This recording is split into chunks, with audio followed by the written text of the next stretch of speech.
Bonsoir à tous, ou bonjour, selon l'heure à laquelle vous regardez cette vidéo. Je ne sais pas comment commencer, je me suis préparée pendant des semaines à ce moment. J'ai écrit des notes, j'ai répété des phrases devant le miroir, et maintenant que je suis là, devant cette caméra, tout ce que j'avais préparé s'est envolé.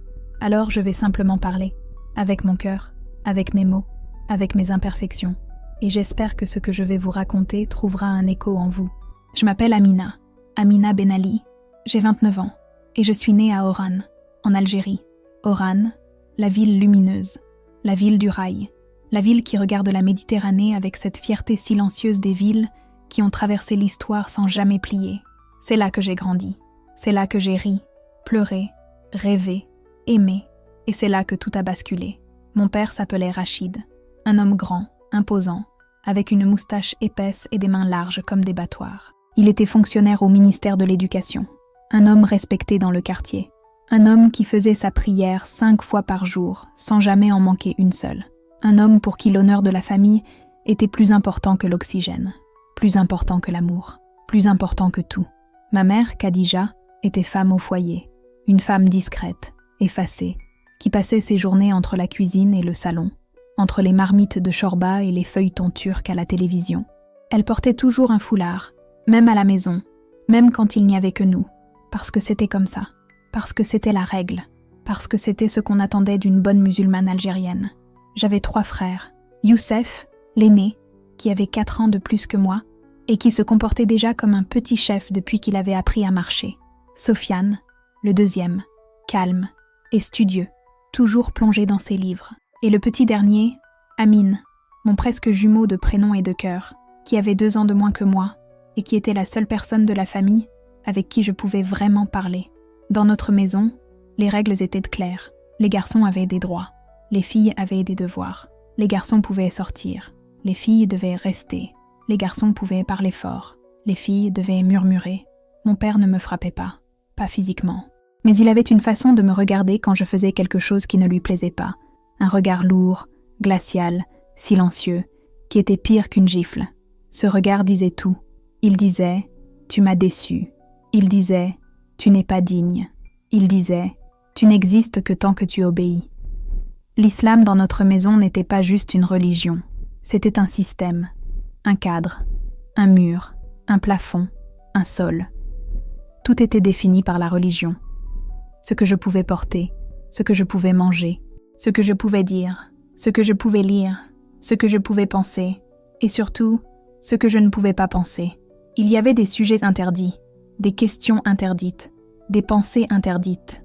Et j'ai grandi dans ce monde en croyant que c'était normal, que c'était la seule façon de vivre, que le reste du monde était dans l'erreur et que nous, les musulmans, nous étions les seuls à détenir la vérité. J'ai appris à lire le Coran très jeune. À 5 ans, ma mère m'avait inscrite dans une école coranique du quartier, une médersa. Chaque après-midi, après l'école publique, j'allais dans cette petite salle au rez-de-chaussée d'un immeuble avec 20 autres enfants, assis sur des nattes, pour réciter les sourates sous la surveillance d'un vieil homme à la barbe blanche que nous appelions Si Mohamed. Si Mohamed ne souriait jamais. Il avait une baguette en bois qu'il utilisait pour nous taper sur les doigts quand nous faisions des erreurs. Et j'en ai fait, des erreurs. Et j'en ai reçu, des coups de baguette. Mais j'ai appris. J'ai mémorisé des dizaines de sourates. Et à 8 ans, je pouvais réciter la Fatiha, la Baqara et plusieurs autres sourates sans hésiter. Mon père était fier de moi. Enfin, fier autant qu'un homme comme lui pouvait être fier d'une fille. Il ne le disait jamais directement. Mais je le voyais dans ses yeux quand je récitais le Coran devant les invités. Une lueur, fugace, presque imperceptible, mais suffisante pour que je continue. Suffisante pour que je veuille lui plaire. Parce que plaire à mon père, c'était tout ce que je voulais. À l'école, j'étais excellente, première de la classe. Chaque année, sans exception. J'aimais apprendre. J'aimais les mathématiques, la biologie, le français, l'histoire. J'avais une soif de connaissances insatiable. Et je rêvais. Je rêvais de devenir médecin, de porter une blouse blanche, de sauver des vies, de faire quelque chose de grand, de prouver au monde, et surtout à mon père, qu'une fille algérienne pouvait être aussi brillante, aussi importante, aussi précieuse qu'un garçon. Quand j'ai eu mon baccalauréat avec mention très bien, ça a été un événement dans le quartier. Les voisines venaient de féliciter ma mère. Mon père a organisé un petit repas. Et pour la première fois de ma vie, il m'a dit Devant tout le monde, ma fille est intelligente. Pas « je suis fière de toi », pas « je t'aime ». Juste « ma fille est intelligente ». Mais pour moi, c'était le plus beau compliment du monde. J'ai été acceptée à la faculté de médecine de l'université d'Oran. Mon rêve se réalisait. J'allais devenir médecin.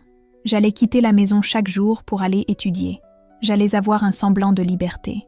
Mon père a hésité longtemps avant de me laisser y aller. Il trouvait que l'université était un environnement dangereux pour une jeune fille. Trop de mixité, trop de tentation, trop de liberté. Mais ma mère a plaidé en ma faveur. Elle lui a dit « Rachid, c'est la médecine. C'est un métier noble, et elle portera son hijab. Elle sera protégée par Dieu. » Et mon père a accepté, à contre-cœur. C'est à l'université que ma vie a commencé à changer. Pas tout de suite, pas brutalement, mais lentement. Comme une aube qui se lève sans qu'on s'en rende compte. L'université d'Oran était un autre monde. Pour la première fois de ma vie, j'étais entourée de gens différents. Des étudiants de toute l'Algérie, des filles voilées et des filles non voilées, des garçons barbus et des garçons en jean, des musulmans pratiquants et des musulmans qui ne priaient jamais, des libéraux et des conservateurs, des riches et des pauvres. Et pour la première fois, j'entendais des idées que je n'avais jamais entendues, des opinions que je n'avais jamais rencontrées, des questions que je ne m'étais jamais posées. J'étais fascinée et terrifiée, fascinée par cette diversité de pensées, et terrifiée parce que chaque nouvelle idée était comme une petite brèche dans le mur que mon père avait construit autour de moi, et je sentais, confusément, que si trop de brèches s'ouvraient, le mur allait s'écrouler. En première année de médecine, j'ai rencontré une fille qui allait changer ma vie. Elle s'appelait Nadia Messaoud, une Kabyle de Tizi Ouzou, avec des yeux verts perçants, un rire contagieux et une liberté de parole qui me laissait bouche bée. Nadia n'avait peur de rien. Elle disait ce qu'elle pensait. Elle posait des questions que personne n'osait poser. Et surtout, Nadia n'était pas musulmane. Enfin, elle l'était de nom, de culture, d'héritage familial. Mais dans son cœur, Nadia avait choisi un autre chemin. Un chemin que je n'aurais jamais imaginé croiser un jour. Nadia était chrétienne. Secrètement, discrètement, mais profondément. Je ne l'ai pas su tout de suite, bien sûr. Nadia ne portait pas d'étiquette. Elle ne portait pas de croix visible. Elle ne parlait pas de Jésus dans les couloirs de la fac. En Algérie, on ne fait pas ça. Être chrétien en Algérie, surtout quand on est issu d'une famille musulmane, c'est un secret qu'on garde comme on garde une flamme dans une tempête. Délicatement, silencieusement, avec la peur constante qu'un coup de vent vienne tout éteindre. Notre amitié a commencé simplement. Nous étions dans le même groupe de travaux pratiques en anatomie. Nous partagions la même table. Et très vite, nous avons commencé à étudier ensemble, à déjeuner ensemble, à rire ensemble. Nadia avait cette capacité extraordinaire de rendre tout léger, même les cours les plus difficiles, même les journées les plus longues, même les moments les plus stressants. Avec Nadia, je respirais. Pour la première fois de ma vie, j'avais une amie, une vraie amie, pas une cousine qu'on m'imposait, pas une voisine avec qui je parlais de cuisine, une amie qui me voyait, qui m'écoutait, qui me comprenait. Un jour, pendant notre 2e année de médecine, Nadia m'a prêté un livre. C'était un roman français d'un auteur que je ne connaissais pas. Elle m'a dit « Tiens, lis ça, je pense que ça va te plaire ». C'était un roman sur une femme qui cherchait le sens de sa vie après une grande épreuve. L'histoire était belle, émouvante, bien écrite. Mais ce n'est pas le roman qui a changé ma vie, c'est ce que j'ai trouvé à l'intérieur. En ouvrant le livre, un petit papier est tombé. Un petit morceau de papier plié en 4. Je l'ai ramassé et je l'ai déplié.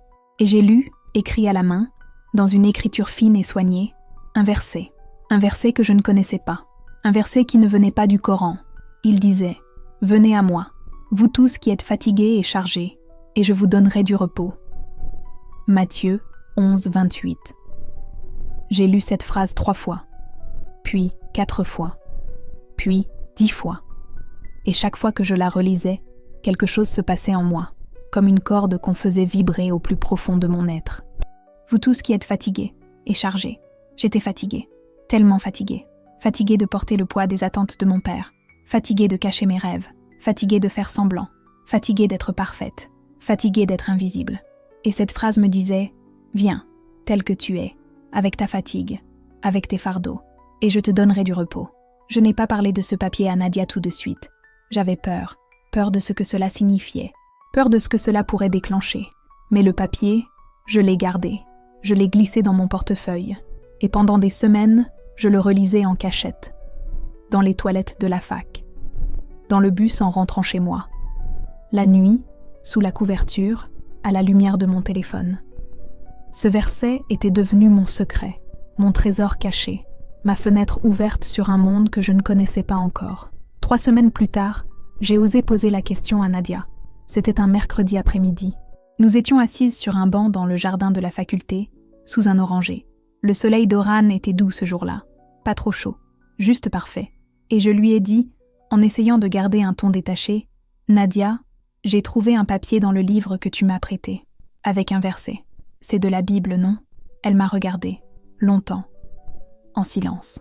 Ses yeux verts scrutèrent les miens, cherchant quelque chose, cherchant peut-être si c'était un piège, si j'allais la juger, la dénoncer, la rejeter. Puis, elle a vu quelque chose dans mon regard, quelque chose qui l'a rassurée, et elle a dit simplement « Oui, c'est de la Bible, de l'Évangile selon Matthieu. Ce sont les paroles de Jésus. » Mon cœur s'est mis à battre plus fort. Je lui ai demandé « Pourquoi tu avais ce verset dans ton livre ?» Et elle a pris une grande inspiration, comme quelqu'un qui s'apprête à sauter dans le vide, et elle m'a dit « Parce que je suis chrétienne, Amina, depuis 3 ans. Et je n'en ai jamais parlé à personne à la fac. Tu es la première. » Il y a eu un silence, un long silence. Les bruits de la faculté autour de nous, les voix des étudiants, le chant des oiseaux dans l'oranger, tout semblait s'être arrêté. Et dans ce silence, j'ai senti que quelque chose de très important venait de se passer. Un voile venait de se lever, pas le voile sur ma tête. Un voile dans mon cœur. Je n'ai pas réagi comme j'aurais dû réagir. Du moins, pas comme une bonne musulmane algérienne aurait dû réagir. J'aurais dû être choquée, horrifiée, indignée. J'aurais dû lui dire que c'était de l'apostasie, que c'était un péché, que c'était dangereux. Mais je n'ai rien dit de tout cela. Au lieu de ça, j'ai dit « Raconte-moi ». Et Nadia m'a raconté. Pas tout, pas ce jour-là, mais assez pour ouvrir une porte que je ne pourrai plus jamais refermer. Elle m'a raconté comment, adolescente, elle avait traversé une dépression profonde après le divorce de ses parents. Comment elle s'était sentie abandonnée par tout le monde, par sa famille, par ses amis, par Allah lui-même, qu'elle priait chaque jour sans jamais sentir de réponse. Comment, un soir, au fond du désespoir, elle avait trouvé une Bible en ligne, sur un site en kabyle, et comment elle avait commencé à lire par curiosité, et comment, en lisant les paroles de Jésus, elle avait senti pour la première fois de sa vie qu'elle n'était pas seule, que quelqu'un la voyait, que quelqu'un l'aimait, inconditionnellement, sans exiger qu'elle soit parfaite, sans exiger qu'elle porte un voile, sans exiger qu'elle récite des formules, juste telle qu'elle était, brisée, perdue et infiniment aimée. L'histoire de Nadia m'a profondément touchée, non pas parce que je voulais devenir chrétienne. À ce moment-là, cette idée ne m'avait même pas effleuré l'esprit, mais parce que je reconnaissais quelque chose dans son histoire, cette solitude, cette quête, ce besoin désespéré d'être aimé. C'était mon histoire aussi. Sauf que moi, je n'avais pas encore trouvé de réponse. À partir de ce jour, mes conversations avec Nadia ont changé. Nous ne parlions plus seulement de médecine, d'examens et de professeurs. Nous parlions de Dieu, de la foi, de la vie, de la mort, de l'amour, de la liberté. Et Nadia ne me poussait jamais. Elle ne me forçait jamais. Elle ne me prêchait jamais. Elle partageait simplement, comme on partage un repas, comme on partage un sourire, naturellement, généreusement, sans arrière-pensée. 1 mois après cette conversation sous l'oranger, Nadia m'a donné un cadeau. C'était un petit livre, fin, discret, avec une couverture bleue sans titre visible. Elle m'a dit « C'est l'Évangile selon Luc, en français, cache-le bien et lis-le quand tu es seul. Il n'y a aucune obligation, aucune pression. Lis-le comme tu lirais n'importe quel livre. Et si ça ne te parle pas, tu me le rends et on n'en parle plus. » J'ai pris le livre, je l'ai glissé au fond de mon sac à dos, sous mes cahiers de cours. Et ce soir-là, en rentrant chez moi, je sentais ce livre dans mon sac comme on sent un cœur qui bat. Lourd de promesses, lourd de dangers, lourd de mystères. Le soir, après le dîner, quand tout le monde dormait, je me suis enfermée dans la salle de bain, la seule pièce de la maison où je pouvais avoir un peu d'intimité. J'ai verrouillé la porte, j'ai fait couler un peu d'eau dans le lavabo pour masquer le bruit des pages qui tournent, et j'ai ouvert l'Évangile selon Luc. La première chose qui m'a frappée, c'est l'histoire de Marie, Mariam. Cette jeune fille simple, humble, ordinaire, à qui Dieu envoie un ange pour lui dire qu'elle va porter le Sauveur du monde. Dans le Coran, je connaissais cette histoire. Marie est mentionnée avec respect dans le Coran. Mais ici, Dans l'Évangile, l'histoire avait une profondeur différente. Marie n'était pas juste une figure sainte et distante. Elle était une jeune femme effrayée, troublée, qui ne comprenait pas ce qui lui arrivait, et qui a dit oui quand même. Oui à Dieu, oui à l'inconnu, oui au risque, oui à la foi. En lisant cette histoire, j'ai pensé à moi, à ma propre vie, à mes propres peurs, et je me suis demandé, est-ce que moi aussi, je serais capable de dire oui? Oui à quelque chose que je ne comprends pas? Oui à un chemin que je ne connais pas? Oui à un Dieu qui me demande de tout risquer? Cette nuit-là, j'ai lu l'Évangile de Luc jusqu'au chapitre 4. Puis j'ai rangé le livre dans une boîte de serviettes hygiéniques sous le lavabo, l'endroit le plus sûr de la maison. Parce que ni mon père, ni mes frères n'iraient jamais fouiller là. Et chaque soir, pendant les semaines suivantes, je retrouvais mon rituel, le dîner, l'attente, le silence de la maison endormie, la salle de bain verrouillée, l'eau qui coule et les pages qui tournent. L'Évangile de Luc m'a bouleversée, pas d'un seul coup, mais petit à petit, comme une marée qui monte si lentement qu'on ne se rend pas compte qu'on a déjà les pieds dans l'eau. Et puis soudain, on est submergé. C'est la parabole de la brebis perdue qui m'a atteinte la première. Chapitre 15 de l'Évangile de Luc. Jésus raconte l'histoire d'un berger qui a 100 brebis, l'une d'elles se perd, et le berger laisse les 99 autres dans le désert pour aller chercher celle qui est perdue. Et quand il la trouve, il la met sur ses épaules, tout joyeux, et il rentre chez lui en disant à ses amis et voisins « Réjouissez-vous avec moi, car j'ai trouvé ma brebis qui était perdue. » Cette histoire m'a fait pleurer, silencieusement, dans la salle de bain, à 2 heures du matin, avec l'eau qui coulait pour masquer mes sanglots, parce que cette brebis perdue, c'était moi. J'étais perdue dans un système qui me disait que je n'avais de valeur que si j'obéissais, perdue dans une religion qui me disait que Dieu était un juge qui pesait mes bonnes et mauvaises actions, perdue dans une famille qui m'aimait, oui, mais d'un amour conditionnel, un amour qui dépendait de ma conformité, de mon obéissance, de mon silence. Et voilà que cette parabole me disait qu'il existait un Dieu qui quitte tout pour venir me chercher, moi, personnellement, pas parce que je suis parfaite, pas parce que je le mérite, mais simplement parce qu'il m'aime, parce que je lui manque, parce que sans moi, son troupeau n'est pas complet. Ce concept était si étranger à tout ce que j'avais appris que j'avais du mal à le concevoir. Un Dieu qui me cherche, un Dieu pour qui je compte autant que ça, un Dieu qui se réjouit quand il me trouve, c'était trop beau, trop grand, trop incroyable. Mais les mots étaient là, noir sur blanc, et ils résonnaient en moi avec une puissance que je ne pouvais pas ignorer. Les semaines ont passé, j'ai fini l'Évangile de Luc, puis Nadia m'a donné l'Évangile de Jean. Et c'est l'Évangile de Jean qui a fait basculer les choses. Parce que l'Évangile de Jean commence avec ces mots mystérieux, grandioses, vertigineux. Au commencement était la parole, et la parole était avec Dieu, et la parole était Dieu. Et plus loin, et la parole a été faite chair, et elle a habité parmi nous, pleine de grâce et de vérité. En islam, on m'avait appris que Dieu était absolument transcendant, au-dessus de tout, séparé de tout, inaccessible. On ne pouvait pas le voir, on ne pouvait pas le toucher, on ne pouvait pas le connaître personnellement, on ne pouvait que se soumettre à lui. Mais ici, l'Évangile de Jean disait que Dieu avait pris chair humaine, qu'il était descendu, qu'il avait habité parmi les hommes, qu'il avait marché sur les routes poussiéreuses de Palestine, qu'il avait mangé avec des pécheurs, qu'il avait touché des lépreux, qu'il avait pleuré devant la tombe de son ami Lazare, que Dieu, le créateur de l'univers, avait pleuré, par amour. Cette idée m'a littéralement coupé le souffle.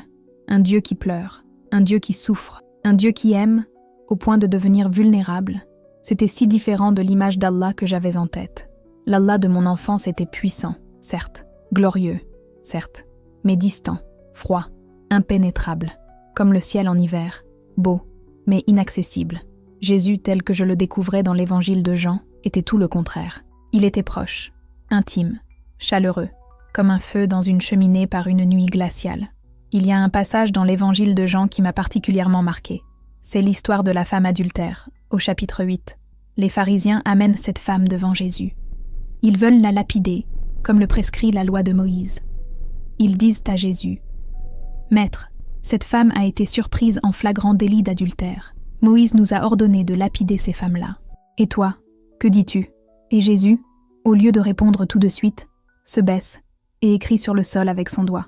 Puis, il se relève et dit cette phrase extraordinaire, que celui d'entre vous qui est sans péché jette le premier la pierre.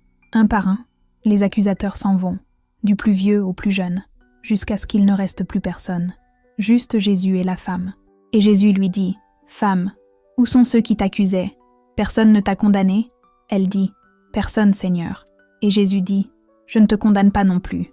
Va, et ne pêche plus. » En lisant ce passage, j'ai pensé à toutes les femmes de mon pays, à toutes les femmes algériennes, à toutes les femmes musulmanes du monde, toutes celles qui vivent sous le regard du jugement, du quartier, de la famille, de la société, de la religion. Toutes celles qui savent que la moindre erreur, le moindre écart, le moindre soupçon peut les détruire, socialement, psychologiquement, parfois physiquement. Et voilà que Jésus, face à une femme que tout le monde voulait tuer, dit « Je ne te condamne pas ». Ce n'était pas de la faiblesse, ce n'était pas de la complaisance, c'était de l'amour, un amour radical, un amour révolutionnaire, un amour qui dit « Tu as de la valeur, non pas à cause de ce que tu fais, mais à cause de qui tu es. Tu es un être humain, créé à l'image de Dieu, et rien, absolument rien, ne peut effacer cette valeur. » Ce passage a touché quelque chose de très profond en moi, quelque chose que je portais depuis toujours sans le savoir, la honte. La honte d'être une femme dans un monde qui dit que les femmes valent moins que les hommes. La honte de ne jamais être assez bien, assez obéissante, assez modeste, assez silencieuse, assez invisible. Et Jésus, à travers cette histoire, me disait « Je ne te condamne pas, tu n'as plus à avoir honte, tu es libre. » C'est à cette époque que j'ai commencé à prier, pas les prières musulmanes, des prières simples, intimes, personnelles. Le soir, dans mon lit, dans le noir, je fermais les yeux, et je parlais à Jésus. Je lui disais, « Je ne sais pas qui tu es vraiment. Je ne sais pas si ce que je lis est vrai. Mais ce que je sens quand je lis tes paroles, c'est quelque chose que je n'ai jamais senti avant. C'est de la paix, c'est de l'amour, c'est de la liberté. Si tu es réel, montre-toi à moi. Montre-moi que tu es là.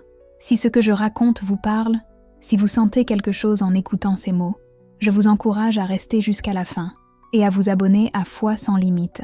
Témoignage pour ne manquer aucun témoignage. Chaque histoire que nous partageons ici est unique, et la prochaine pourrait être celle qui changera votre vie. En attendant, laissez-moi vous raconter ce qui s'est passé ensuite, parce que c'est là que les choses sont devenues vraiment intenses. Pendant ma 3e année de médecine, ma vie menait une double existence. Le jour, j'étais Amina, la fille modèle, l'étudiante brillante, la musulmane voilée, la fille obéissante de Rachid Ben Ali, et la nuit, j'étais une autre Amina, une Amina secrète, une Amina qui lisait la Bible en cachette, qui priait Jésus dans le noir, qui posait des questions à Nadia entre 2 cours d'anatomie, qui cherchait la vérité avec une faim dévorante. Cette double vie me pesait terriblement. Le mensonge me brûlait de l'intérieur. Chaque matin, quand je mettais mon hijab devant le miroir, je me demandais, est-ce que je porte ce voile parce que je crois ou parce que j'ai peur? Et la réponse, de plus en plus souvent, était parce que j'ai peur. Peur de mon père, peur de mes frères, peur du quartier, peur de la société, pas peur de Dieu, peur des hommes. Et cette réalisation m'a profondément troublée, parce qu'en islam, on m'avait toujours dit que le hijab était un acte d'obéissance à Dieu, un signe de piété, de pudeur, de dignité. Mais pour moi, il était devenu un masque, un mur, une prison. Non pas parce que le hijab est mauvais en soi. Je respecte profondément les femmes qui le portent par choix et par conviction. Mais pour moi, dans ma situation, il n'était plus un choix. Il était une cage. C'est à cette époque que Nadia m'a proposé de l'accompagner à ce qu'elle appelait une rencontre. Elle m'a dit que c'était un petit groupe de croyants qui se réunissaient chaque samedi soir dans un appartement à Oran. Des Algériens, des hommes et des femmes qui avaient choisi de suivre le Christ. En secret, bien sûr.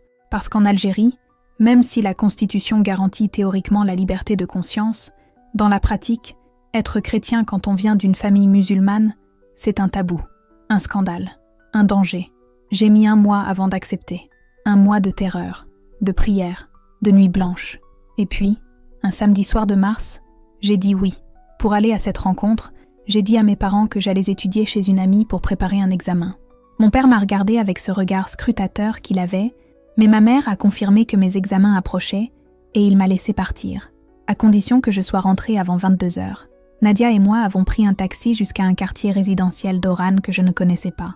Un quartier calme, des immeubles bas, des rues tranquilles. Nous avons monté 4 étages. Nadia a sonné 3 fois. La porte s'est ouverte. L'appartement était modeste. Un salon avec des coussins au sol en cercle. Pas de chaises, pas de meubles imposants. Juste des coussins, une petite table basse avec une bougie allumée et une dizaine de personnes. Des visages souriants, des yeux chaleureux et une atmosphère que je n'avais jamais sentie nulle part. Pas à la mosquée, pas à l'école coranique, pas dans les grandes prières du vendredi. Non, ici, il y avait quelque chose de différent, quelque chose de vivant, quelque chose de vrai.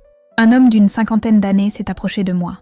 Il s'appelait Frère Mourad, un Algérien d'Oran, ancien musulman, converti depuis 15 ans. Il m'a souri et m'a dit simplement « Bienvenue, ma sœur, tu es chez toi ici. » Et ces mots « Tu es chez toi ici » m'ont fait monter les larmes aux yeux, parce que c'était vrai. Je me sentais chez moi. Pour la première fois depuis longtemps, je me sentais à la bonne place. La soirée a commencé par des chants, en français et en arabe dialectal algérien.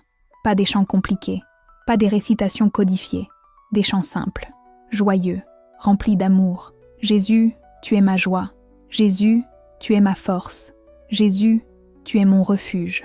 Et les gens chantaient avec leurs cœurs ouverts, les yeux fermés, les mains levées, des larmes sur certains visages, des sourires sur d'autres. Et moi, debout au milieu de ce cercle, je ne chantais pas encore, mais je sentais cette présence, cette chaleur, cette paix, la même que celle que je ressentais en lisant la Bible dans ma salle de bain, mais multipliée par 10, par 100. Après les chants, Frère Mourad a ouvert sa Bible et a lu un passage de la lettre de Paul aux Éphésiens, chapitre 2, versets 8 et 9. « Car c'est par la grâce que vous êtes sauvés, par le moyen de la foi. Et cela ne vient pas de vous, c'est le don de Dieu. Ce n'est point par les œuvres, afin que personne ne se glorifie. » Et il a expliqué, pendant une demi-heure, avec des mots simples, des mots clairs, des mots qui allaient droit au cœur. Il a expliqué que dans la foi chrétienne, le salut n'est pas quelque chose qu'on gagne. Ce n'est pas quelque chose qu'on mérite par ses prières, ses jeûnes, ses aumônes, ses pèlerinages. Le salut est un cadeau gratuit, offert par Dieu, par grâce, par amour. Et la seule chose qu'il faut faire pour le recevoir, c'est croire. Croire que Jésus est mort pour nos péchés et qu'il est ressuscité, et lui faire confiance. C'est tout. Cette idée était tellement opposée à tout ce que j'avais appris en islam que j'avais du mal à l'assimiler. En islam, tout repose sur les œuvres, les 5 piliers, la profession de foi, la prière, le jeûne, l'aumône, le pèlerinage. Et au bout de tout cela, une balance. Les bonnes actions d'un côté, les mauvaises de l'autre. Et personne ne sait de quel côté la balance va pencher. Personne. Pas même les plus grands savants. Pas même le prophète lui-même, selon certains hadiths. Mais ici, on me disait que cette balance n'existait pas, que Dieu n'avait pas besoin de mes efforts pour m'accepter, qu'il m'avait déjà accepté, avant même que je ne fasse quoi que ce soit, simplement parce qu'il m'aimait, et que tout ce qu'il me demandait, c'était de recevoir cet amour, de l'accueillir, de le laisser transformer ma vie de l'intérieur. Ce soir-là, en rentrant chez moi, j'ai pleuré dans le taxi. Nadia me tenait la main en silence, et moi je pleurais. Pas de tristesse, de soulagement, comme si un poids immense venait de tomber de mes épaules. Un poids que je portais depuis toujours, sans même savoir qu'il était là.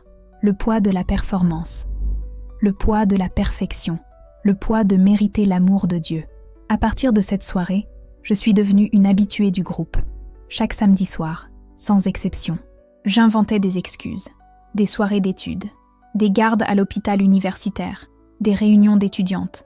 Et mes parents me croyaient, parce que j'étais Amina, la fille sage, la fille modèle, la fille qui ne ment jamais. Sauf que maintenant, je mentais, chaque samedi. Et chaque mensonge me rongeait un peu plus. 6 mois après ma première rencontre avec le groupe, Frère Mourad m'a posé une question. Nous étions seuls dans la cuisine de l'appartement, pendant que les autres priaient dans le salon. Il m'a regardé dans les yeux et m'a dit « Amina, est-ce que tu es prête à donner ta vie à Jésus-Christ? Est-ce que tu veux être baptisée ?» Ma première réaction a été la peur, une peur viscérale, le baptême. C'était le point de non-retour. C'était le moment où le secret deviendrait une réalité irréversible. C'était le moment où je ne pourrais plus faire semblant, où je ne pourrais plus me dire « c'est juste une phase, c'est juste de la curiosité, c'est juste un jeu ». Non, le baptême, c'était un engagement, devant Dieu, devant les frères et sœurs, et devant moi-même. Mais la peur n'était pas la seule chose que je ressentais. Il y avait aussi une certitude profonde, solide, inébranlable, la certitude que Jésus était la vérité, que j'avais trouvé ce que je cherchais depuis toujours. Et que si je disais non, si je reculais, Si je retournais à ma vie d'avant, je vivrais le reste de mes jours avec un trou dans le cœur, un trou en forme de croix. J'ai dit oui. Le baptême a eu lieu 2 semaines plus tard, un samedi soir, dans ce même appartement. Ils avaient rempli la baignoire de la salle de bain, une simple baignoire, avec de l'eau tiède, et 12 personnes entassées dans cette petite salle de bain, certaines debout, d'autres à genoux, toutes en larmes, toutes en prière. Frère Mourad m'a demandé « Amina, crois-tu que Jésus-Christ est le Fils de Dieu et ton Seigneur et Sauveur personnel ?» Et j'ai dit, la voix tremblante mais le cœur ferme, « Oui, je crois. » Il m'a immergée dans l'eau, et quand je suis ressortie, trempée de la tête aux pieds, le mascara dégoulinant sur mes joues, les cheveux collés sur mon visage, j'ai ressenti quelque chose d'indescriptible, comme si on avait ouvert une fenêtre dans une pièce fermée depuis des années. L'air frais, la lumière, la liberté. Les frères et sœurs chantaient, Nadia pleurait de joie, et moi, debout dans cette baignoire, dans cette salle de bain, dans cet appartement secret d'Oran, je savais que ma vie venait de commencer, ma vraie vie. Mais avec cette nouvelle vie, le danger a grandi, considérablement. C'est arrivé un mardi, 6 mois après mon baptême. J'étais en 4e année de médecine. Les choses allaient bien en apparence. Mes notes étaient toujours excellentes. Ma double vie fonctionnait. Personne ne soupçonnait rien. Jusqu'à ce mardi. Mon frère Youssef, l'aîné, avait la mauvaise habitude de fouiller dans les affaires des autres. Il était suspicieux par nature, contrôlant. Et ce jour-là, pendant que j'étais à la fac, il a fouillé ma chambre. Je ne sais pas ce qu'il cherchait. Peut-être rien de particulier. Peut-être qu'il s'ennuyait. Peut-être qu'il avait un doute. Mais ce qu'il a trouvé a fait exploser une bombe dans notre famille. Il a trouvé ma Bible, l'évangile selon Jean que Nadia m'avait donné. Je l'avais changé de cachette quelques semaines plus tôt, le déplaçant de la salle de bain vers ma chambre, sous mon matelas. Erreur fatale. Youssef a soulevé le matelas. Il a vu le livre. Il l'a ouvert. Et il a compris. Quand je suis rentrée de la fac ce soir-là, l'atmosphère dans la maison était électrique. Je l'ai senti dès que j'ai ouvert la porte d'entrée. Il y avait un silence lourd, mortel. Mon père était assis dans le salon. Ma mère se tenait debout derrière lui, les mains croisées sur la poitrine, le visage ravagé par les larmes. Et Youssef était à côté de mon père, les bras croisés, avec un sourire de satisfaction mauvaise sur le visage. Et sur la table basse, ouvert comme une pièce à conviction, il y avait l'évangile selon Jean. Mon père m'a regardé. Et cette fois, ce n'était pas son regard habituel de déception froide. C'était autre chose. C'était de la rage, pure, brûlante, incontrôlable. Il a pointé le livre du doigt et il a dit « Qu'est-ce que c'est que ça ?» J'ai senti mes jambes trembler, mon sang se glacer, ma bouche devenir sèche. J'aurais pu mentir. J'aurais pu dire que c'était pour un cours de religion comparée, que c'était un projet universitaire, que ce n'était pas à moi, mais quelque chose en moi a refusé de mentir, quelque chose de plus fort que la peur, quelque chose qui me disait « C'est maintenant, c'est le moment, plus de masques, plus de double vie, la vérité. » J'ai dit « C'est la Bible, papa, l'Évangile. » Et oui, je le lis, depuis plus d'1 an, et je crois en ce qui est écrit dedans. Je crois en Jésus-Christ.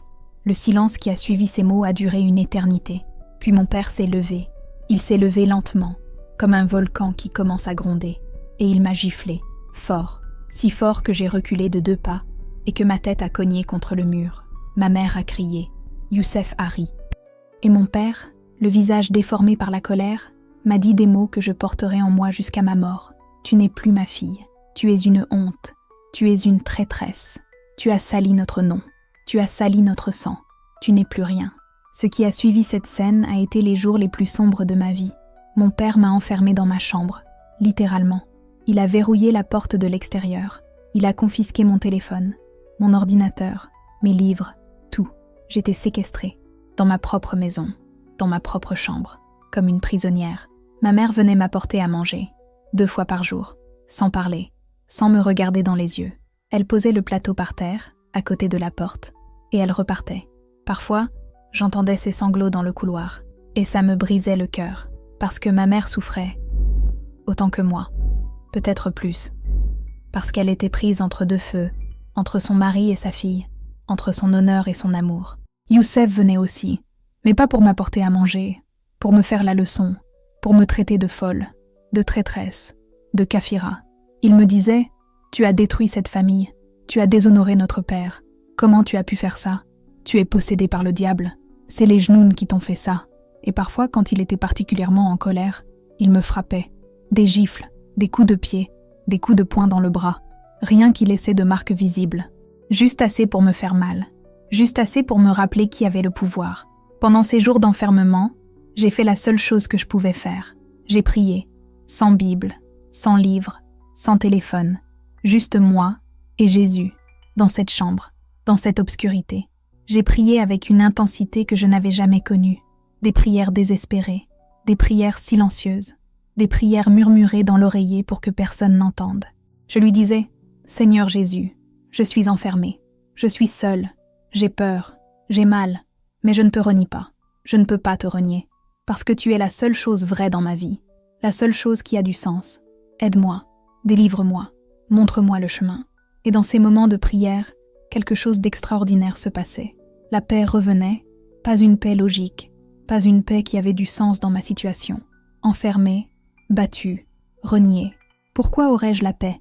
Mais la paix était là, tangible, réelle, comme une couverture chaude enveloppant mon âme. Et je comprenais, pour la première fois, ce que Paul voulait dire dans sa lettre aux Philippiens, quand il parlait de « la paix de Dieu » qui surpasse toute intelligence. Une paix qui n'a aucune explication humaine, qui défie la logique, qui existe malgré les circonstances, pas grâce aux circonstances. Le 5e jour de ma séquestration, mon père est venu me voir. Il s'est assis sur une chaise en face de mon lit, et il m'a annoncé son plan, un plan qui m'a glacé le sang. Il m'a dit « J'ai parlé à ton oncle Mahmoud à Constantine. Son fils Tarek cherche une femme. Tu vas l'épouser. Le mariage aura lieu dans 3 semaines. Tu vas quitter Oran. Tu vas quitter cette université empoisonnée. Tu vas devenir une bonne épouse musulmane. Et tu vas oublier cette folie de chrétienne. C'est la seule solution pour sauver l'honneur de cette famille. Un mariage forcé, avec un cousin que je n'avais vu que 2 ou 3 fois dans ma vie. Un homme que je ne connaissais pas, que je n'aimais pas, et qui, selon ce que je savais de lui, était un homme violent et conservateur. Mon père était prêt à sacrifier ma vie, mon avenir, mes études de médecine, tout, pour sauver l'honneur. J'ai dit non, calmement, fermement. J'ai dit « Papa, je ne me marierai pas avec Tarek. Je ne me marierai pas de force. Et je n'abandonnerai pas ma foi. Tu peux m'enfermer. Tu peux me frapper. Tu peux me renier. Mais tu ne peux pas me forcer à renier ce que je crois dans mon cœur. » Mon père s'est levé, et il est sorti de la chambre sans un mot. Et j'ai entendu, de l'autre côté de la porte, le son d'un homme qui pleurait. Mon père pleurait. Et malgré tout ce qu'il m'avait fait, malgré la gifle, malgré l'enfermement, malgré le mariage forcé, ce son m'a brisé le cœur. Parce que mon père ne pleurait pas par cruauté. Il pleurait par désespoir, par incompréhension, par amour même. Un amour tordu, un amour conditionnel, un amour qui ne savait exister que dans le cadre étroit de l'honneur et de la tradition. Mais de l'amour quand même. C'est mon petit frère Amine qui m'a sauvée. Amine, mon presque jumeau. Le seul de la famille avec qui j'avais toujours eu une connexion spéciale. Amine n'était pas d'accord avec ce que mon père faisait. Il ne comprenait pas ma conversion. Mais il ne comprenait pas non plus la violence, l'enfermement, le mariage forcé. Il trouvait ça injuste. Et un soir, au 7e jour de ma séquestration, pendant que mon père et Youssef étaient à la mosquée pour la prière de l'Isha, Amine a ouvert la porte de ma chambre avec le double de la clé qu'il avait secrètement fait faire. Il m'a tendu mon téléphone et un billet de 1000 dinars. Et il m'a dit, les yeux remplis de larmes, « Va-t'en, Amina, maintenant. Ils ne seront pas de retour avant 1 heure. Va chez ton ami. Cache-toi et ne reviens pas.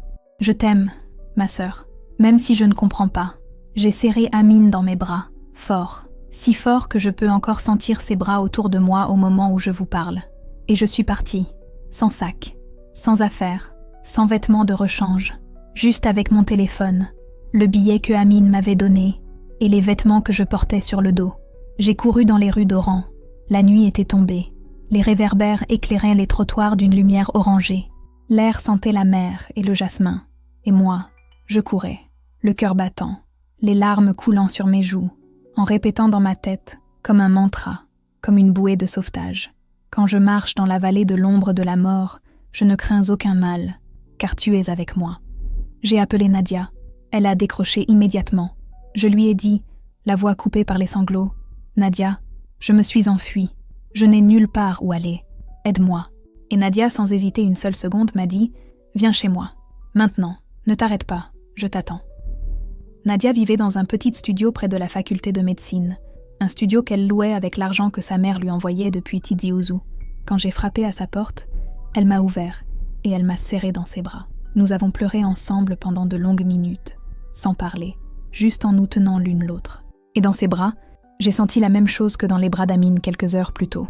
L'amour, le vrai amour, celui qui ne juge pas, qui ne condamne pas, qui ne pose pas de conditions, qui est juste là, présent, fidèle, inconditionnel. Si vous suivez cette histoire et que vous êtes touché par ce que vous entendez, prenez un moment pour laisser un commentaire. Dites-moi où vous regardez cette vidéo.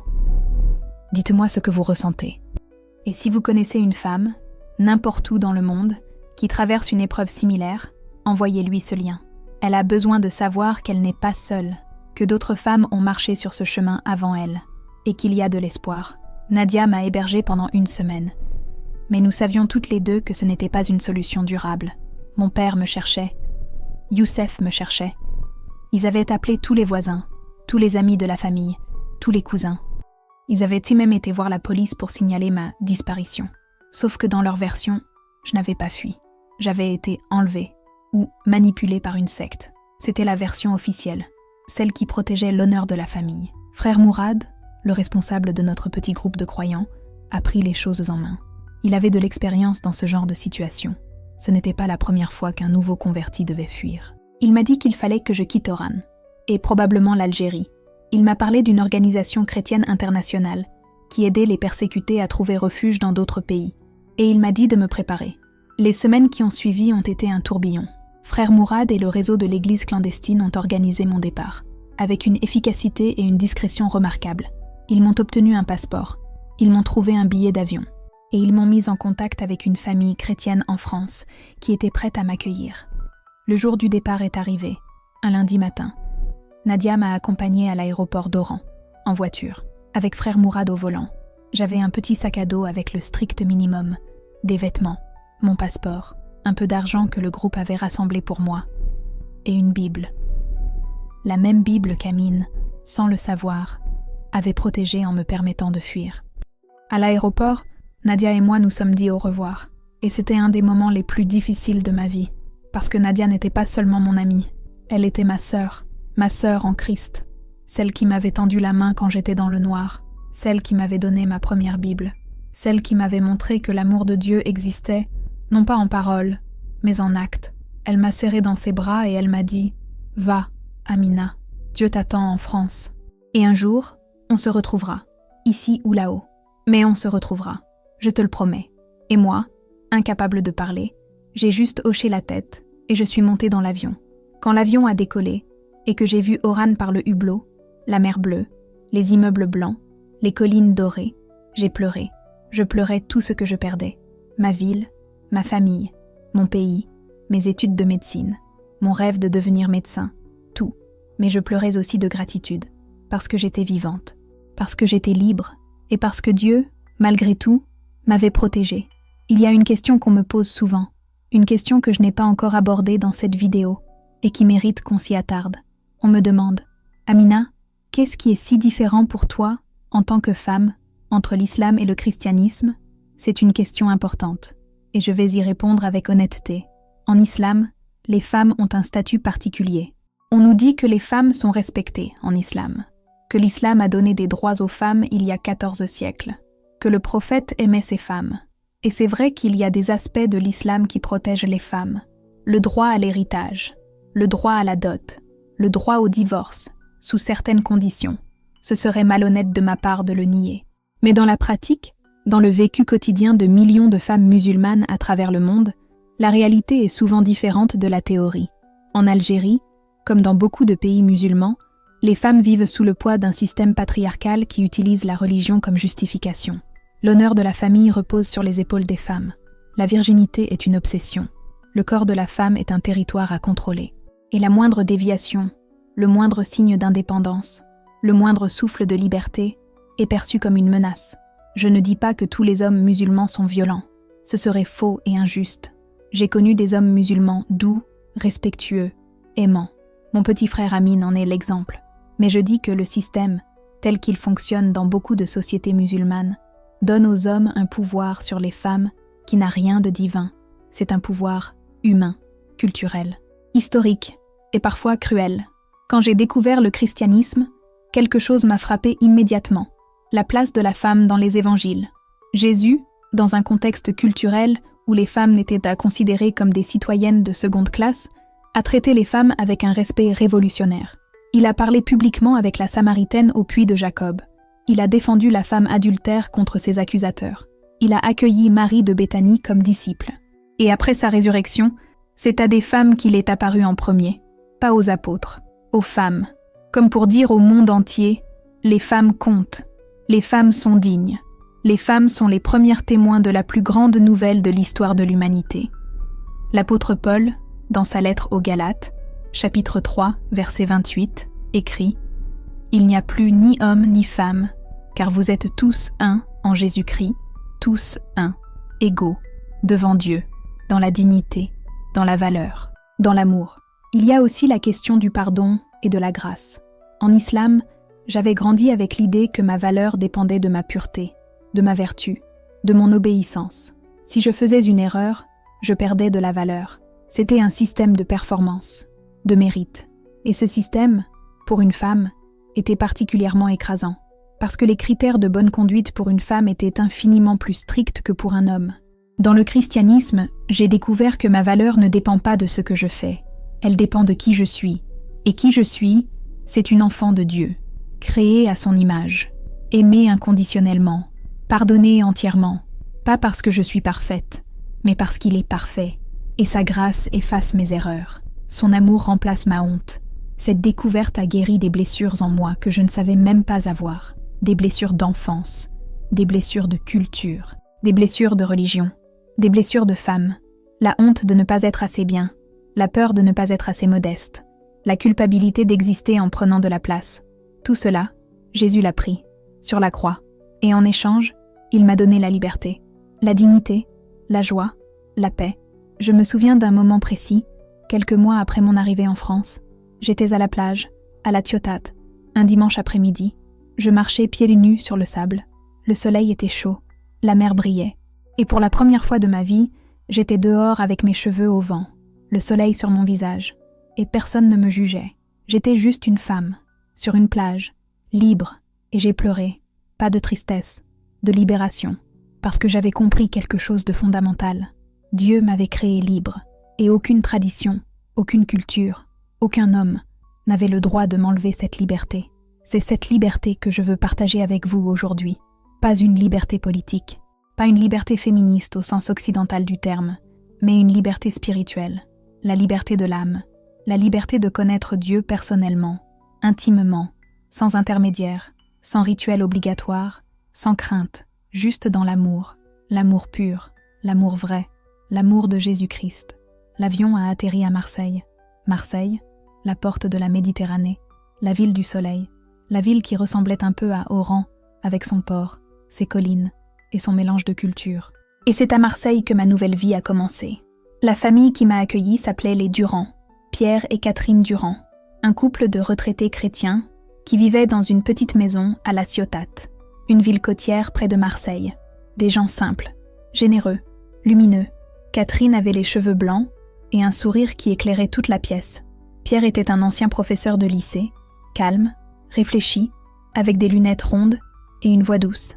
Ils m'ont ouvert leur maison, comme si j'étais leur propre fille. Le premier soir, Catherine m'a préparé un repas, de la ratatouille, du pain frais et une tarte aux pommes. Nous avons mangé ensemble, à la table de leur cuisine, avec une nappe à carreaux et des bougies. Et avant de manger, Pierre a dit une prière, simple, courte. Il a remercié Dieu pour le repas, pour ma présence, pour la vie. Et quand il a dit « Amen », j'ai senti que j'étais en sécurité, vraiment en sécurité. Pour la première fois depuis des mois, les premiers temps en France ont été un mélange de soulagement et de reconstruction. Soulagement d'être en vie, d'être libre, de ne plus avoir peur. Et reconstruction parce que tout était à refaire. Mon identité, mon quotidien, mon avenir. La barrière de la langue n'en était pas vraiment une pour moi. En Algérie, le français est largement parlé et j'avais étudié en français à l'université. Mais le français de France était différent du français d'Algérie. L'accent, le vocabulaire, les expressions. J'ai dû m'adapter. Apprendre à dire « chocolatine » au lieu de « pain au chocolat », selon les régions. Comprendre que « ça va » pouvait signifier 20 choses différentes selon l'intonation. Pierre et Catherine m'ont aidé dans toutes les démarches administratives, la demande d'asile, les rendez-vous à l'OFPRA, les formulaires interminables, les attentes, les incertitudes. Le processus de demande d'asile en France est long et complexe, mais j'avais un dossier solide, une histoire vraie de persécution religieuse, des preuves, des témoignages. Et au bout de 8 mois, ma demande a été acceptée. J'ai obtenu le statut de réfugié. Ce jour-là, quand j'ai reçu la lettre de l'OFPRA confirmant mon statut, j'ai pleuré de joie. Catherine m'a serrée dans ses bras et m'a dit « Bienvenue chez toi, ma fille. La France est ton pays maintenant. » Et Pierre, avec son sourire tranquille, a ajouté « Et le ciel est ta patrie éternelle. » Avec le statut de réfugié, j'ai pu reprendre mes études. Pas en médecine, malheureusement. Les équivalences de diplômes entre l'Algérie et la France sont compliquées, et j'avais manqué 2 années. Mais j'ai trouvé une autre voie. Je me suis inscrite en sciences infirmières à Marseille. Ce n'était pas le rêve de médecin que j'avais eu, mais c'était proche. C'était toujours le soin. C'était toujours l'aide aux autres. C'était toujours servir. Et je m'y suis plongée avec la même passion que j'avais eue pour la médecine. Mes études d'infirmière ont duré 3 ans. 3 ans de cours, de stages, d'examens, de nuits blanches. Mais cette fois, je n'étudiais pas pour plaire à mon père. J'étudiais pour moi, pour Dieu, pour les patients que j'allais un jour soigner. Et cette motivation était infiniment plus puissante que la peur. Pendant mes études, j'ai rejoint une église à Marseille. Une église évangélique dans le quartier de la Belle de Mai. Une communauté vibrante, diverse, passionnée. Des Français, des Maghrébins, des Africains subsahariens, des Malgaches, des Asiatiques, un vrai reflet du royaume de Dieu. Et c'est dans cette église que j'ai vraiment grandi dans ma foi, que j'ai appris à prier, à louer, à servir, à pardonner. Le pardon, c'est peut-être la chose la plus difficile que j'ai eue à apprendre. Pardonner à mon père qui m'a giflé et enfermé. Pardonner à Youssef qui m'a frappé et humilié. Pardonner à une société qui m'a dit que je n'avais de valeur que dans l'obéissance. Pardonner à un système religieux qui m'a maintenu dans la peur pendant 23 ans. Le pardon n'est pas venu d'un coup. Il est venu lentement, par étapes, avec des hauts et des bas, des jours où je pardonnais et des jours où la colère revenait, des jours où je comprenais et des jours où la douleur reprenait le dessus. Mais à chaque fois, je revenais à la croix, à Jésus sur la croix, qui disait « Père, pardonne-leur, car ils ne savent pas ce qu'ils font. » Et si Jésus pouvait pardonner à ceux qui le crucifiaient, alors je pouvais pardonner à ceux qui m'avaient blessé. Le pardon ne signifie pas oublier. Je n'ai pas oublié. Je n'oublierai jamais. Le pardon ne signifie pas non plus excuser. Ce que mon père et Youssef m'ont fait n'est pas excusable. Le pardon signifie choisir de ne plus être enchaîné par la colère, de ne plus être prisonnière du ressentiment, de lâcher prise et de laisser Dieu s'occuper de la justice. 2 ans après mon arrivée en France, j'ai reçu un message de mon petit frère Amine. Un long message, rempli de fautes d'orthographe et de mots en arabe mélangés au français, mais rempli aussi d'amour. Il me disait qu'il pensait à moi tous les jours, que la maison était triste sans moi, que maman pleurait souvent, que papa ne parlait plus de moi, jamais, comme si je n'avais jamais existé, mais que lui, Amine, ne m'avait pas oublié et ne m'oublierait jamais. À la fin du message, il a écrit quelque chose qui m'a fait sauter le cœur. « Amina, j'ai trouvé un verset sur Internet, un verset de ton livre. Il dit « L'amour est patient, l'amour est bon. Je ne comprends pas tout, mais je trouve ça beau. C'est vrai que votre Dieu est comme ça, mon petit frère, mon Amine. » Il posait des questions, il cherchait. Et je savais que le même Dieu qui m'avait trouvé dans ma salle de bain à Oran pouvait aussi le trouver, lui, devant son écran de téléphone, dans cette maison où mon nom n'était plus prononcé. Je lui ai répondu, longuement, tendrement, sans prêcher, sans forcer, juste en partageant, en aimant, en étant sa sœur. Et depuis ce jour, Amine et moi échangeons régulièrement, en secret. Il me pose des questions, je lui réponds, et je prie pour lui, chaque jour, sans relâche. Avec ma mère, les choses ont évolué aussi, lentement, douloureusement. 2 ans après mon départ, elle m'a envoyé un court message vocal. Sa voix tremblait. Elle disait juste « Amina, Benti, ma fille, tu me manques. Je prie Allah chaque nuit pour qu'il te ramène à la maison. » Elle n'a pas dit qu'elle me pardonnait. Elle n'a pas dit qu'elle acceptait ma foi. Mais elle a dit que je lui manquais. Et ces mots, aussi simples qu'ils soient, étaient un pont. Un petit pont fragile au-dessus d'un gouffre immense. Mais un pont quand même. Avec mon père, le silence reste total. 4 ans de silence. Pas un mot, pas un message, pas un signe. C'est comme si j'étais morte pour lui. Et cette mort symbolique est peut-être la blessure la plus profonde que je porte.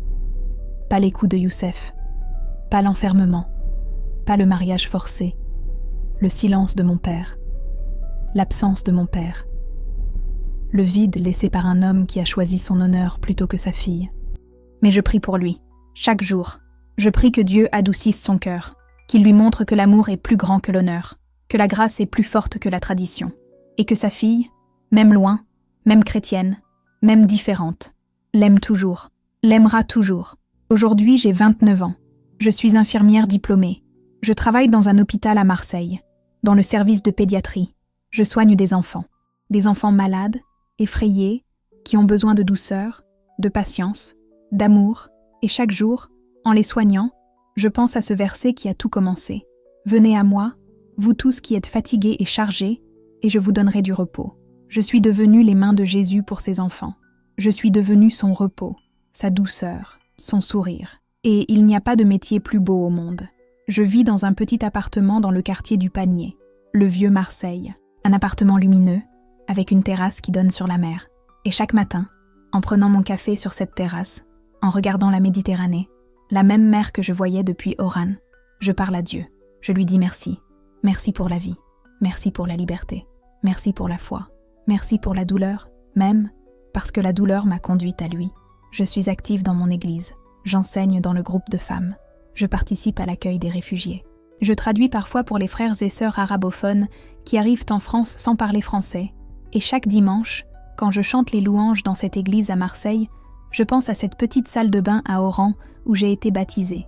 Et je me dis que Dieu est incroyable, qu'il prend une fille terrifiée dans une baignoire et qu'il en fait une femme libre devant la mer. Je voudrais maintenant m'adresser directement à certaines personnes qui regardent peut-être cette vidéo. Aux femmes musulmanes qui doutent, qui se posent des questions, qui sentent, au fond d'elles, que quelque chose manque. Je vous vois, je vous comprends. J'ai été vous, et je veux vous dire que vos doutes ne sont pas un péché. Vos questions ne sont pas une faiblesse. Votre quête de vérité est le plus beau voyage que vous puissiez entreprendre. Et Dieu, le vrai Dieu, le Dieu d'amour, ne vous punira pas pour avoir cherché. Au contraire, il vous attend, les bras ouverts, le sourire aux lèvres et les mains percées, prêt à vous accueillir tel que vous êtes. Aux femmes qui vivent dans la peur, peur de leur père, peur de leurs frères, peur de leur mari, peur de leur communauté, je veux vous dire que la peur n'est pas la volonté de Dieu pour votre vie. Dieu ne vous a pas créé pour vivre dans la peur. La Bible dit « Dieu ne nous a pas donné un esprit de timidité, mais un esprit de force, d'amour et de sagesse. » Vous avez le droit de penser, le droit de questionner, le droit de choisir, le droit d'être libre. Et si quelqu'un vous dit le contraire, au nom de Dieu, sachez que ce n'est pas la voix de Dieu. C'est la voix de la peur, déguisée en religion. Aux hommes qui maltraitent leurs femmes, leurs filles, leurs sœurs, au nom de l'honneur. Je ne vous déteste pas, je prie pour vous, parce que vous aussi, vous êtes prisonniers d'un système qui vous a appris que votre honneur dépend du comportement de vos femmes, que votre valeur dépend du contrôle que vous exercez. Mais ce n'est pas vrai. Votre valeur vient de Dieu, et le vrai honneur, le vrai courage, ce n'est pas de frapper, c'est d'aimer inconditionnellement, d'aimer sans contrôler, d'aimer en laissant l'autre être libre, et à tous ceux qui, comme moi, ont tout perdu pour suivre Jésus, qui ont perdu leur famille, leur pays, leur identité, leur confort. Je veux vous dire, ce que vous avez gagné est infiniment plus grand que ce que vous avez perdu. Je sais que ça ne semble pas toujours vrai. Je sais que les nuits sont parfois longues, que les souvenirs sont parfois douloureux, que le manque de la famille est parfois insupportable. Mais Dieu voit, Dieu sait, Dieu se souvient. Et il a promis de restaurer, au centuple. Avec des persécutions, oui, mais aussi avec la vie éternelle.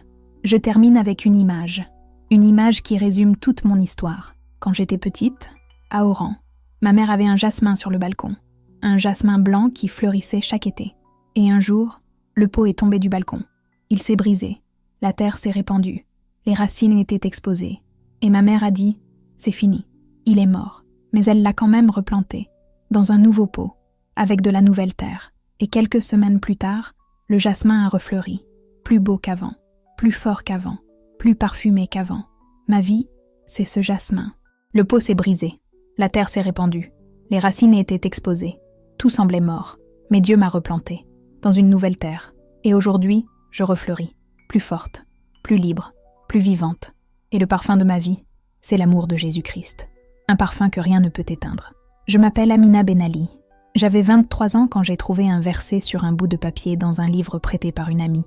Et ce verset a changé ma vie pour toujours. Venez à moi, vous tous qui êtes fatigués et chargés, et je vous donnerai du repos. Aujourd'hui, j'ai trouvé le repos, le vrai repos. Pas le repos du corps, le repos de l'âme. Et je veux que vous le trouviez aussi. Merci d'avoir écouté mon histoire. Du fond du cœur, merci d'être resté jusqu'à la fin. Si cette vidéo vous a touché, partagez-la. Partagez-la avec une amie, avec une sœur, avec une mère, avec quelqu'un qui a besoin de savoir que la liberté existe, que l'amour existe, que Dieu existe et qu'il est bon. Abonnez-vous à Foi sans limite, témoignages pour découvrir d'autres histoires, d'autres vies transformées, d'autres miracles silencieux. À très bientôt. Que la paix de Jésus-Christ soit avec vous, toujours.